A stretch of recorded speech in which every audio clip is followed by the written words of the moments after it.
말씀 레위기 26장입니다.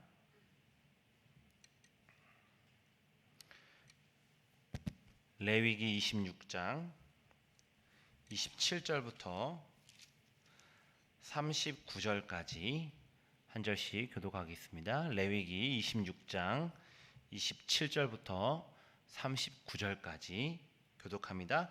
너희가 이같이 될지라도 내게 청종하지 아니하고 내게 대항할진대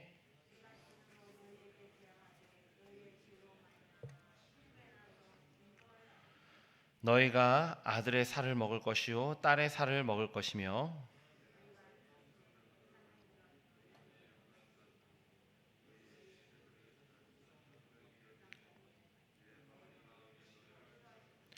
내가 너희의 성읍을 황폐하게 하고 너희의 성소들을 황량하게 할 것이요 너희의 향기로운 냄새를 내가 흠향하지 아니하고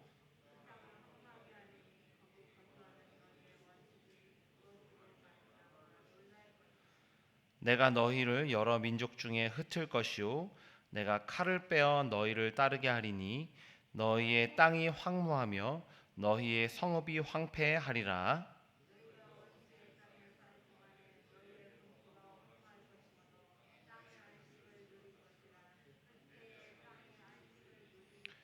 너희가 그 땅에 거주하는 동안 너희가 안식할 때에 땅은 쉬지 못하였으나 그 땅이 황무할 동안에는 쉬게 되리라.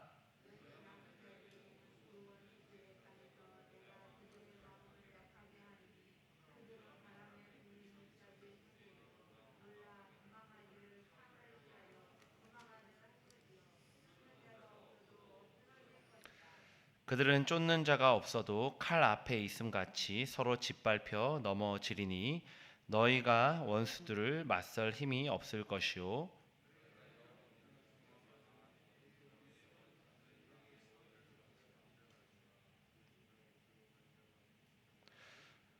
함께 봅니다. 너희 남은 자가 너희의 원수들의 땅에서 자기의 죄로 말미암아 쇠잔하며 그 조상의 죄로 말미암아 그 조상같이 쇠잔하리라. 아멘. 정화적 징계라는 제목으로 말씀을 전하겠습니다. 오늘 본문도 어제에 이어서 이 불순종으로 인한 심판에 대한 말씀이 이어지고 있습니다. 하나님은 이스라엘의 불순종을 징계하시되 어제 말씀드린 것처럼 그들을 끝까지 포기하지 않으시고 결국은 그들을 정화시키고자 하십니다. 오늘 보면 27절에 보면 너희가 이같이 될지라도 내게 청종하지 아니하고 라는 말씀이 등장합니다. 어제 본문부터 계속 반복되는 말씀인데요. 앞선 본문에 보면 극심한 가뭄이 있었고요. 또 들짐승의 공격이 있었고 또 연병, 또 적군의 침략이 있음에도 불구하고 그러한 징계를 받았음에도 불구하고 계속 이스라엘의 불순종이 이어진다면 하나님께서는 또 다른 징계, 7배나 더한 징벌을 가하시겠다 말씀하시는데요. 하나님의 징계의 수위는 점점 더 심화됩니다. 이러한 징계에도 이스라엘이 돌이키지 않을 때 하나님은 가장 이제 가혹한 마지막 처벌을 예고하시는데요. 그것은 이스라엘의 완전한 멸망과 추방입니다. 오늘 보면 30절에 보면 하나님이 이렇게 말씀하십니다. 내 마음이 너희를 싫어할 것이며 내 마음이 너희를 싫어한다. 하나님이 이스라엘을 미워하실 수밖에 없는 이유가 30절에 등장하는데요. 그것은 이스라엘의 우상숭배입니다. 우상숭배. 그들이 산당과 분향단에서 하나님을 섬기는 것이 아니라 다른 신들을 섬길 때에 하나님은 그 모든 산당과 분향단들을 헐어버리시고 부수실 것이다. 그렇게 말씀하십니다. 결국 이 하나님만 섬겨야 할 이스라엘이 우상숭배로 얼룩질 때 하나님은 그 성읍과 땅을 완전히 멸망시키시겠다 말씀하십니다. 또 33절에 보면 내가 너희를 여러 민족 중에 흩을 것이요 이렇게 말씀하시는데요. 불순종에서 돌이키지 않는 이스라엘을 향한 하나님의 최후의 수단이죠. 그것은 이스라엘을 여러 민족 중에 흩어버리시는 일입니다. 하나님은 칼을 빼어 이스라엘을 따르게 하실 것입니다. 여기서 칼은 전쟁을 의미하죠. 이스라엘이 불순종으로부터 돌이키지 않을 때 하나님은 최후의 방법으로서 전쟁, 또 멸망, 또 추방을 통해서 그들을 징계하실 것이다. 그렇게 경고하고 있습니다. 오늘 우리도 죄는 항상 누룩과 같다. 이것을 기억해야 합니다. 죄는 누룩과 같다. 작은 죄가 들어와서 우리의 인생을 파멸로 몰고 가죠. 처음에는 아주 작은 유혹이었던 죄가 그대로 방치하면 그것이 눈덩이처럼 불어나서 결국 우리 인생을 완전히 망치는 독이 됩니다. 하나님은 우리를 망치는 독이자 파멸로 이끄는 죄를 그대로 놔두지 않으시죠. 하나님은 우리를 정화시키기 위해서 반드시 그 죄를 징계하시고 처벌하신다라는 것, 이것을 기억해야 합니다. 그리고 그 중에서도 하나님이 가장 미워하시는 죄가 우상숭배다라는 것을 기억해야 하는데요. 부부 사이에서 한 사람이 바람을 피우게 됩니다.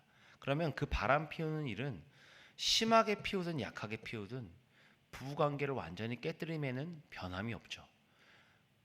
바람 피우는 일은 부부관계에 있어서 완전히 없어야 되는 일이지, 작게 피우나 심하게 피우나 관계를 깨뜨리는 것은 마찬가지인 것입니다. 이것과 똑같이 동일하게 하나님과 우리 사이에 위치한 작은 우상이, 그 작은 우상이 하나님과 우리의 관계를 점점 멀어지게 하고 그 우상을 계속 방치하면 결국은 하나님과 우리의 관계를 깨뜨린다는 사실입니다. 내 안에 여전히 남아있는, 혹 하나님보다 우선하는 것, 또 하나님보다 더 몰두하는 것, 그것이 있다면 이 모든 우상을 철저히 깨뜨리는 은혜가 이 아침에 있으시길 바랍니다. 하나님은 우리 인생을 완전히 무너뜨리는 방법, 때로는 이러한 극단적인 최후의 방법을 써서라도 우리를 죄로부터 돌이키시고 우리의 삶을 정화시키시는 분이십니다. 하나님이 손을 쓰시기 전에 우리가 스스로 돌이키고 회개하여 하나님의 긍휼을 얻는 저와 여러분이 되길 간절히 소망합니다. 오늘 보면 36절과 39절에 보면요, 남은 자라는 표현이 2번 반복됩니다. 남은 자, 하나님의 징계로 인해서 전쟁과 멸망, 추방을 당하게 되는 그 이스라엘 속에서도 살아남은 자들이 존재합니다. 이것이 남은 자라는 표현인데요, 그들은 원수들의 땅에서 포로로 살아가게 됩니다. 이 하나님의 경고, 예언이 실제로 구약의 역사에서 일어나죠. 우리는 유다 백성들이 바벨론 포로로 70년을 살게 됨을 알고 있습니다. 그런데 그 살아남은 자들, 그 남은 자들은 이스라엘은 포로로 살아가지만 그들의 마음은 매우 약하게 됩니다. 오늘 보면 36절에 보면 그들의 마음이 얼마나 약한지 바람에 불리는 잎사귀 소리에도 놀라 도망할 정도로 두려움으로 가득한 인생을 살아가게 될 것이다 말씀합니다. 쫓는 자가 없는데도 항상 불안해하며 떠는, 완전히 마음이 무너진 상태, 그런 마음으로 살아가게 될 것이다 말씀합니다.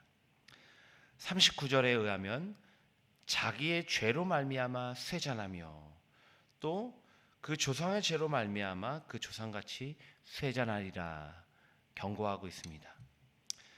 이스라엘의 남은 자들은 살아는 있지만 완전히 쇠잔한 상태이죠. 여기서 이제 쇠잔하다라고 번역된 단어가 원래는 썩다 혹은 멸망하다 이런 뜻입니다. 그러니까 이스라엘의 남은 자들은 자신들의 죄로 말미암아 완전히 부패하여 멸망한 상태죠.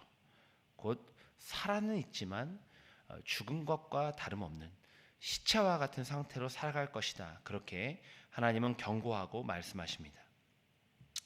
오늘 우리도 하나님의 자녀요, 또 그의 백성임에도 불구하고 여전히 애굽의 노예처럼, 세상의 노예처럼 살아가고 있지는 않습니까? 교회는 다니고 또 그리스도인이라고 말은 하지만, 고백은 하지만 세상에서 마치 바벨론에 포로된 이스라엘처럼 나약한 모습으로 살고 있지는 않은지요.